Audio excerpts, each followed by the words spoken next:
So I personally do not think this movie is as good as people are saying. However, it doesn't mean I think it's like the worst thing ever made or anything like that. Because today's video we're talking about K-pop Demon Hunters, which I watched last night.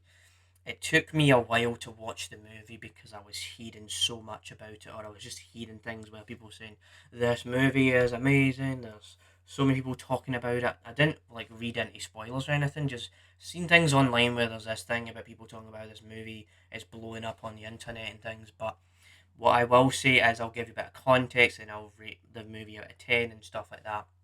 So what you need to know about me is with this movie, I saw the trailer and I was like, oh, this looks kind of interesting, kind of cool, the storyline and everything like that. So there is all of that, and what I will say as well is that I'm not like the biggest fan of K-pop music. There was a time where I was kind of interested in it, but it's kind of died down as the years have went by. It's not like my top genre ever. So when I heard this movie was getting made, I wasn't like, oh my goodness, I have to see this movie. I have to watch it and I have to watch it right now, sort of thing. I was never like that. So it came out a couple of weeks ago on Netflix.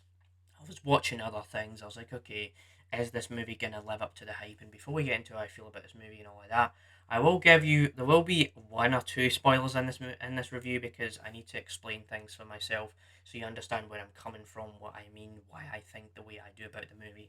So what you need to know is it's pretty much straightforward. This movie is about is you've got this K-pop band. They're called Huntrix. There is the other characters called the Saja Boys, who are this boy band sort of thing. But what they're doing is they're going after demons, which is obvious. But this group, they're struggling together. They're figuring each other out. They want to have fun. They want to have a really good life where they can just perform these songs and then go and take a break. That's like the whole point of the movie. And then you've got the demons who are actually the Saja boys as well in here. And you figure out, oh, there's this underworld, there's this creepy monster at the bottom of the universe or whatever. So there is all of that. The movie's on for about an hour and 40 minutes, hour and 30 minutes or something like that.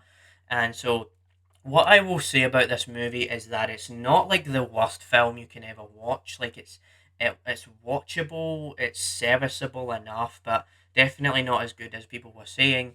But what I will say before I get to some of my complaints, there's a couple of things I did appreciate about the movie. Like this is one of these movies where I appreciated it more than I enjoyed, and the reason for that is I do enjoy the voice acting and how these people can sing to the heart's content, where you can actually feel like the music is loud and there's a sense of immersion with these songs, and these people are actually trying to give you the best voices that they can possibly produce. So I do appreciate all of that, the animation as well, the way like the demons look and all of that, and the style of animation, how cool it looks with the swords popping out and they attack the demons and all that. Like that's all kind of fun and cool.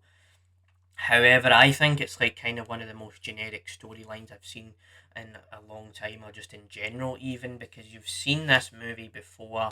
You know that these three girls, they're going to win the battle. You know they're going to win the K-pop competition and make sure that everything is good and everything is bright in the city, because there are points where this whole town goes dark and the demons start to come out. So you know that this is pretty predictable. You know it's going to go the right way for the characters. You know they're in the right place at the right time. Like we've seen this storyline before, and also there is a point in this movie where you've got one of the Saja Boys members, and what I will say is I will preface this by saying that I don't remember every character's name because it kind of just flew out of my head. I was like, oh yeah, I'm gonna forget about this movie in a little bit here, but what I will say is there is one of the main boys of the boy band, and he tells Rumi, the main character, one of the main characters anyway, right, how he's gonna heal her soul, and that is why she's gonna win the competition. That is why everything's gonna go fine and dandy. So that was like, okay, I knew that was gonna happen. I was like, oh, of course that was gonna happen. I knew it. I really did know it was gonna happen. So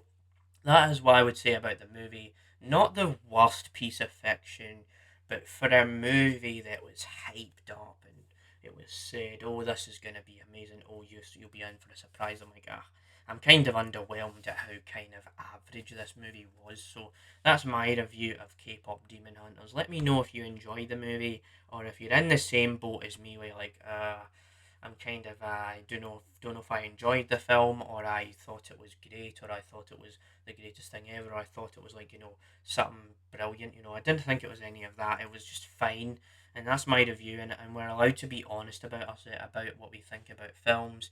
We all connect with films in different ways at different situations. Maybe you could say I was in the wrong mood to watch this movie or something. But I wasn't really like in a horrible mood or anything. This is just how I personally felt about the movie. So that's my review of K-pop Demon Hunters. I hope you enjoyed this review, and stay tuned for more like this one. And I will see you in the next review on the James Ramblin Reviews. Bye.